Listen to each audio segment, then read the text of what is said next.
ఒక విద్యార్థికి సార్ చదువు చెప్పిండు, వాడంతా లావర్సిగా తిరిగి పెద్ద పట్టించుకోలే. ఆ తిరిగిన రెడ్డి అని పోరానికి వచ్చింది, చదువు చెప్పిన సార్కు రాలే గ్రూప్ 1 ఉద్యోగం. చాలా మంది జరిగింది ఇది. వానికి చదువు రాదు, వానికి గ్రూప్ 1 వచ్చింది. వానికి చదువు నేర్చుకోరా అని మొత్తం పుస్తకాలన్నీ పఠనం చేసిన సార్కు రాలే గ్రూప్ 1.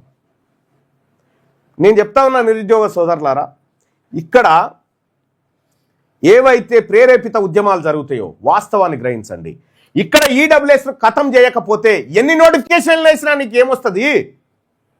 ఫస్ట్ ఈడబ్ల్యూఎస్ను అంతం చేయాల్సిందే, లేదా మా వాట మాకీరి, మా పాలు మాకిచ్చేరి.